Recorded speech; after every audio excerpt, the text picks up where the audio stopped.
Silver यानी चांदी तो सभी ने देखी होगी, क्योंकि ये बाज़ार में बहुत ही आसानी से मिल जाती है। कोई भी इसको थोड़े से पैसे देकर खरीद सकता है। लेकिन क्या आपको पता है चांदी को ढूंढने में, निकालने में और रिफाइन करके इसके आभूषण बनाने में कितना टाइम और स्ट्रगल लग जाता है? क्या आपको पता है कि बड़े बड़े दिग्गज साइंटिस्ट कितनी मेहनत करके इस चांदी को जंगल, पहाड़ और गुफाओं से ढूंढ कर निकालते हैं? क्या आपको पता है चांदी को ढूंढने के लिए दिग्गज विशेषज्ञ सालों जंगलों में, गुफाओं में और पहाड़ों पर गुजारते हैं? एक आम आदमी को तो ऐसे ही लगता होगा कि चांदी बड़ी आसानी से बाजार में मिल जाती है, लेकिन जंगलों, गुफाओं और पहाड़ों से चांदी रिफाइनरी तक जाती है और उसके बाद बाजार में पहुंचती है, एक आम आदमी तक। आज हम आपको बताएंगे कि ये चांदी जंगलों और गुफाओं से निकलकर रिफाइनरी तक कैसे पहुंचती है। लेकिन उससे पहले अगर आपने हमारे चैनल को सब्सक्राइब नहीं किया है तो नीचे दिया हुआ लाल बटन दबाकर इसे सब्सक्राइब कर लें, और अगर आपको वीडियो पसंद आए तो इसे लाइक और शेयर जरूर करें।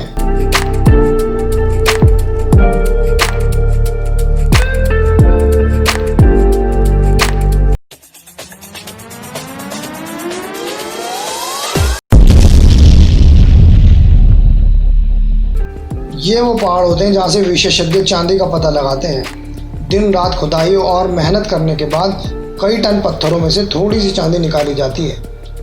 चांदी या और किसी मेटल को ढूंढने के लिए ये वो डिटेक्टर होता है जो ये बताता है पत्थरों में कितनी चांदी और कितने अलग अलग तरह के मेटल होते हैं। दिन भर की काफ़ी मेहनत करने के बाद ये पत्थर तोड़े जाते हैं, जिसमें कुछ रत्ती ही चांदी निकलती है।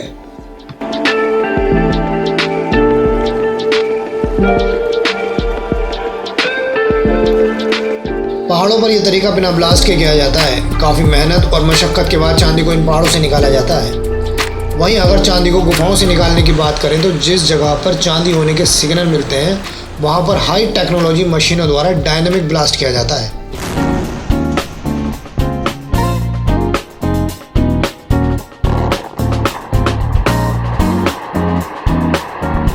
इस डायनामिक ब्लास्ट में जितना भी पत्थर टूटता है उसे एक प्राइमरी क्रशर में डाला जाता है।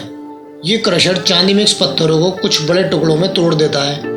उसके बाद इन बड़े टुकड़ों को और ज़्यादा तोड़ने के लिए सेकेंडरी क्रशर में डाला जाता है।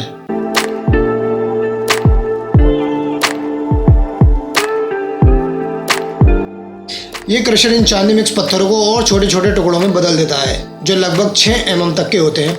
उसके बाद इन पत्थरों को ऐसे क्रशर में डाला जाता है जिसमें स्टील की बॉल होती है। ये स्टील की बॉल इन पत्थरों का पाउडर बना देती है। उसके बाद एक वाटर सर्कुलेशन सिस्टम के थ्रू इस सल्फर मिक्स चांदी को बाहर फ्लश आउट कर दिया जाता है।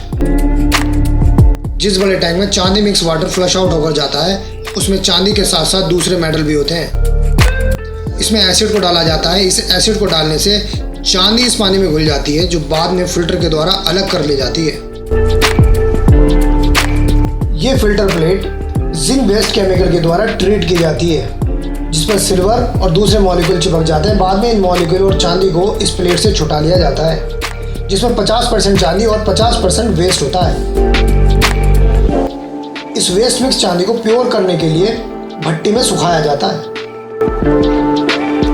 इस चांदी की खान की लैब में लगातार इसकी प्योरिटी और ग्रेड को चेक किया जाता है। सैंपल निकालकर इसको 1000 डिग्री सेल्सियस की हीट दी जाती है।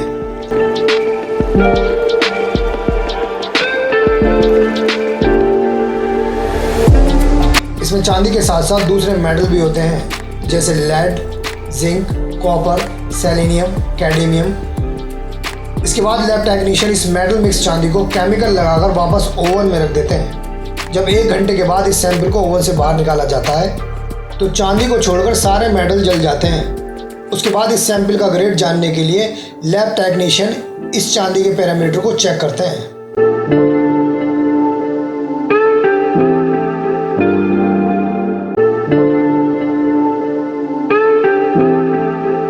आपको बता दें कि इस मिल में जहां चांदी को प्योर किया जाता है, मेटल मिक्स चांदी को इस ओवन में डालकर प्योर करने के लिए दूसरे केमिकल इस ओवन में डाल दिए जाते हैं जो दूसरे मेटल को चांदी से बिल्कुल अलग कर देती है।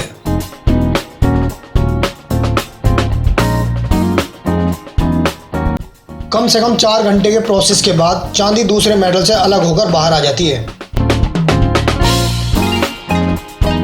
जिसको एक बार की शेप दे दी जाती है। जो बची कुची वेस्ट होती है वो इस चांदी के बार के ऊपर आ जाती है।